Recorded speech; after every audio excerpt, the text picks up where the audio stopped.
Oke, Assalamualaikum warahmatullahi wabarakatuh. Selamat datang dan selamat berjumpa kembali sahabat-sahabat Garuda Fan dimanapun kalian berada. Tentunya timnas Indonesia dalam euforia belum bisa move on dengan kemenangan pertamanya di Gbk. Tentunya ini adalah menjadi angin segar untuk menyambut bagaimana tahun baru kita, tahun 2025 yang disambut dengan kemenangan di bulan November ini. Bagaimana tidak, ranking 130 menjadi 125 setelah mengalahkan Arab Saudi yang notabene adalah ranking berapa itu ya, 45 kalau nggak salah ya. Jadi banyak yang mengatakan dari para publik Arab Saudi, terlebih khususnya dengan emot-emot atau berbagai dari perkataan-perkataan yang dikatakan makan tuh ranking 130, bahkan memenya tersebut dikaitkan dengan pelatih sebelumnya yaitu Roberto Mancini. Jadi juga yang dilakukan oleh Roberto Mancini ini yang menekan tombol love merah ya ketika timnas Arab Saudi itu kalah. Dan ini bagaimana kekuatan baru Asia. Timnas Indonesia muncul dengan kekuatan barunya setelah Marcelino Ferdinand itu menciptakan brace dalam satu laga menghadapi Arab Saudi, bahkan di hadapan Hervé Renard yang pernah mengalahkan timnas Argentina. Ini bukti bagaimana kita sebagai para supporter timnas Indonesia, pemain ke-12, mari kita satu komando, satu barisan bersama timnas Indonesia di bawah pimpinan Bapak Erick Thohir. Dan sahabat-sahabat Garuda, ini ada pernyataan, mari kita simak bersama. Semua pemain-pemain yang ada di sini, ingat, kita berjuang bukan untuk nama kita yang ada di belakang. Kita berjuang untuk Garuda yang ada di dada. Kita berjuang untuk 70.000 supporter yang sudah menunggu di luar. Kita berjuang untuk semua masyarakat Indonesia, keluarga kalian yang menyaksikan dimanapun kalian berada. Mulai menit pertama lapangan pertandingan, tidak peduli lawan yang kalian hadapi, tidak peduli pemain mana yang kalian hadapi, kalian adalah pemain timnas Indonesia. Siapapun bisa kalian kalahkan, siapapun bisa kalian lawan. Taruh respect itu sebelum dan setelah pertandingan. Saat pertandingan, tunjukkan siapa kalian. Karena siapa kita? Indonesia. Keren, luar biasa. Oke boy, kalian masih bisa semuanya. Keren. Kami menaruh hadapan kepada kalian. Dan kalian, semua itu ada di sini. Ingat, untuk merah putih yang ada di dalam hati kalian. Indonesia. Oke, sangat jelas. Ini seperti yang dikatakan oleh Bung Valentino Jebret dalam locker room pemain timnas Indonesia, yang diekspresikan bagaimana para pemain itu harus seperti itu. Tidak boleh takut dan tidak boleh gentar siapapun pemain yang kalian hadapi. Dan terbukti ketika perkataan-perkataan itu dibuktikan oleh para pemain timnas Indonesia dan juga dari Coach Sintayong dalam memimpin laga itu menghasilkan poin sempurna. Berbeda dengan pernyataan dari Bung Toel yang selalu selalu kontroversi terhadap timnas Indonesia. Kritik boleh, tetapi tetap realistis. Mari kita simak bersama pernyataan dari Bung Toel yang sangat Silakan ditulis di kolom komentar.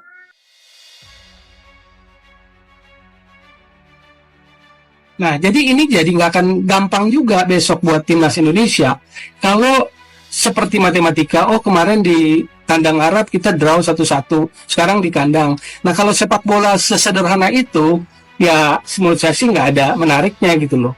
Jadi sepak bola bukan matematika. Nah, situasinya kalau kemudian TV One kasih judul Sinteyong di ujung tanduk atau timnas juga dalam posisi yang kritis, ya karena nggak jadi faktor draw 1-1 waktu Arabnya Mancini sekarang Renat kan sudah berpengaruh tuh faktornya. Jadi nggak sesederhana itu lihat sepak bola. Besok di kandang kita bakal peluang menang kita lebih besar, belum tentu. Indonesia menang 2-0 atas Saudi Arabia, itu sejarah. Oke. Dan banyak yang mencatat Indonesia tampil tanpa celah dalam menyerang dan bertahan. Oke. Masihkah Anda anggap STY kurang jurus dan miskin taktik? Silakan waktu dan tempat. Yang pertama, kalau kita lihat statistik, maka kita bicara tentang mau lihat kualitas permainan. Tapi kalau kita cukup yang penting menang, ya sudah. Kita hore-hore aja, yang penting menang gitu loh. Oke, jadi sangat jelas penilaian dari Bung Toel dengan seolah-olah ini telah dibantah oleh Bung Valentino Jebret. Selamat pagi guys, gimana tidurnya, nyenyak dong? Happy ya? Kecuali kalian yang memang diem-diem berharap jangan sampai Indonesia kalah. Jangan sampai Indonesia kalah. Atau jangan-jangan kalian yang diem-diem berharap Indonesia nggak menang, supaya agenda-agenda kalian tuh yang punya unek-unek untuk meramaikan suasana tuh bisa keluar gitu. Kalau sekarang kan cuma dua pilihannya, apakah lu mengapresiasi hasilnya, ini buat orang-orang yang tadinya berharap Indonesia nggak menang ya, atau kedua lu tiarap dulu gitu kan. Ya kalau gue sih jadi lu pada, gue tetap akan lakukan poin yang pertama. Gue tetap akan apresiasi yang perlu diapresiasi, dan ada evaluasi tetap disampaikan. Tapi nggak usah yang cari-cari berlebihan gitu loh, pengen cari yang salahnya pokoknya dibalik kemenangan keberhasilan ini. Jadi gue tahu di dalam hati lu tetap lu tuh orang Indonesia, cuman karena selama ini lu udah keburu buat nggak suka gitu, dan supaya hipotesa lu itu bener kan, lu berharap kemarin juga nggak bisa menang kan. Jadi akui aja, apresiasi aja, kritik tetap aja nggak apa-apa, karena itu tugas lu, atau jangan lu dikasih tugas buat ngeritik. Jadi lakukan aja, tapi yuk sama-sama kita bersyukur. Sahabat-sahabat Garuda fan, bagaimana tidak kepanikan-kepanikan yang dialami oleh warganet Arab Saudi, terlebih dari pelatih Hervé Renard yang notabene adalah pernah membungkam tim raksasa dunia yaitu Argentina yang diperkuat oleh Lionel Messi di dalam ruang ganti. Ini terasa kepanasan. Fait que enfin, you can make a picture with him if you want. You're in front of the event. You have no money. You follow. ركز عشان تسجلها. جاتك الكورة تكون مستعد انك تلعبها وتسدد. هذه كمان نكون يلا. Oke sahabat-sahabat Garuda, seperti apa kejadian-kejadian yang terjadi di timnas Indonesia setelah sebelumnya muncul dengan perkataan atau ramai dengan tagar STYO, saat ini dibongkar oleh asisten sang pelatih timnas Indonesia, Coach Sintayong, yaitu asisten yang bernama Coach Nova Arianto yang memang berkecimpung di dalamnya.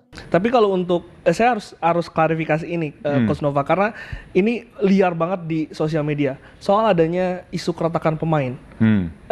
Bisa digambarkan sih sebetulnya suasana di dalam tim antar pemain itu seperti apa sih? Kalau keretakan saya pastikan, karena kebetulan saya ada di dalam, itu tidak ada ya, karena saya lihat komunikasi mereka sangat baik selama ini. Dan terakhir sebelum kita melawan Arab Saudi, pemain melakukan meeting yang di satu ruangan yang berisi hanya pemain saja. Oh, hanya pemain, tidak ada pelatih, tidak ada pelatih, tidak ada staf, dan di situ mungkin pemain saling menguatkan, dan kita bersyukur kita bisa mendapatkan hasil yang terbaik. Jadi kalau masalah ada keretakan, saya bilang tidak ada. Ide siapa itu yang mengumpulkan pemain? J waktu itu. Oh, kan memang perannya sebagai kapten itu dibutuhkan di situ. Kalau boleh tahu apa sih coach yang menjadi highlight di pertemuan para pemain itu? Kalau pertemuan ya pemain, kalau yang Arhan cerita kepada saya, kebetulan Arhan cerita pada saya ya masalah kekompakan tim yang harus lebih ditingkatkan, dan pemain harus bisa menurunkan egonya masing-masing. Karena sekarang mereka bermain di tim nasional, bukan di klub. Mungkin kalau di klub di klub kan berbeda. Karena kalau di tim nasional mereka bergabung dengan pemain-pemain dari beberapa klub yang ada. Jadi pemain harus bisa menurunkan egonya masing-masing agar tim ini bisa semakin kuat ya, dan semakin kuat. Dan mereka juga sampaikan, mereka juga harus lebih kerja keras untuk memberikan yang terbaik buat semua pecinta sepak bola yang ada di. Kalau Coach Nova melihat memang ada ego apa? Karena ego ini juga menjadi salah satu highlight yang kemarin disebutkan oleh Pak Erick Thohir ketika meninjau latihan timnas. Yeah. Ego di sini ya mungkin mereka punya pandangan masing-masing ya, karena mereka basicnya mereka berasal dari klub-klub yang berbeda, dan di setiap klub kan mempunyai secara filosofi yang berbeda, cara bermain yang berbeda, dan itu yang harus pemain bisa lebih menyesuaikan lagi di saat mereka bergabung di tim nasional. Karena di tim nasional kan secara filosofi pasti berbeda, cara bermainnya juga berbeda, secara formasi juga berbeda. Jadi pemain harus bisa menentukan egonya agar mereka bisa menjadi blend, menjadi suatu tim yang benar-benar kuat dan bermain sesuai dengan apa yang diinginkan oleh head coach kami. Artinya itu psikologi yang akan mempengaruhi tim ketika tadi bertemu, lalu juga Iya. sudah ada speech dari Pak Erick Thohir dan juga Sintayong. Iya. Tapi dari segi taktik, coach, kemarin Pak Erick juga mengatakan latihannya lebih serius. Apa yang membedakan latihan melawan Arab Saudi, latihan melawan Jepang? Kalau secara latihan saya lihat sama ya, semenjak kita kumpul di tanggal 10 ya, tanggal 10 sampai terakhir kemarin kita latihan terakhir di tanggal 19, saya lihat secara latihan pemain sangat-sangat serius ya, walaupun secara secara taktikal berbeda pastinya, karena kalau mungkin orang atau penonton bisa lihat kan di saat lawan Jepang kita pakai 3-4-3 dan di saat lawan terakhir Arab Saudi kita pakai 3-5-2 dan Lebih itu menyerang menjadi lebih menyerang. Jadi hanya berbeda secara taktikal aja sih, secara taktikal, secara orangnya yang berbeda, tetapi secara intensitas latihan, secara kualitas latihannya tetap sama sih. Coach, taktik dari Sintayong ini juga jadi sorotan. Sebagian pandit lah. Yeah. Ada yang mengatakan dari 5 pertandingan sudah terbaca, taktiknya itu-itu aja. Yeah. Ada penjelasan soal ini, Coach?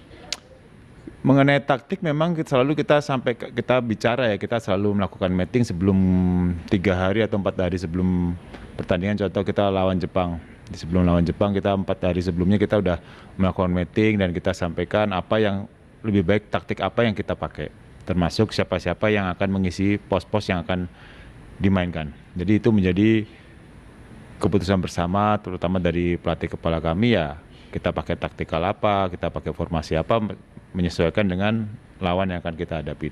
Termasuk pemilihan pemain? Pemilihan pemain, karena kita bisa lihat secara level kita di grup ini kan pasti secara ranking kita udah beda jauh lah, dan kita harus bisa realistis dengan situasi itu, dan apa yang kita pakai secara strategi yang itu yang kita siapkan kan. Walaupun memang strategi terkadang tidak bisa berjalan dengan sesuai yang kita harapkan kan, tapi kita menyiapkan sesuatu formasi, siapa yang main sesuai dengan lawan yang kita hadapi. Eleanor Reinders viral sebelum pertandingan melawan Arab Saudi. Iya. Mungkin kalau starting 11 menjadi hak prerogatif dari pelatih. Tapi yang menjadi pertanyaan netizen, kenapa tidak sampai di bangku cadangkan, Coach Nova? Kalau itu mungkin coachnya bisa sampaikan ya, jadi saya nggak bisa sampaikan ini karena itu menjadi keputusan dari tim dan semuanya keputusan dari pelatih kepala. Jadi kalau mengenai Eliano mungkin coachnya bisa jawab sih. Tapi sebetulnya kalau misalnya Coach Nova sendiri ketika memilih pemain nih, pertimbangannya apa sih untuk bisa starting dan juga pemain yang di bangku cadangkan? Apa yang menjadi pertimbangan?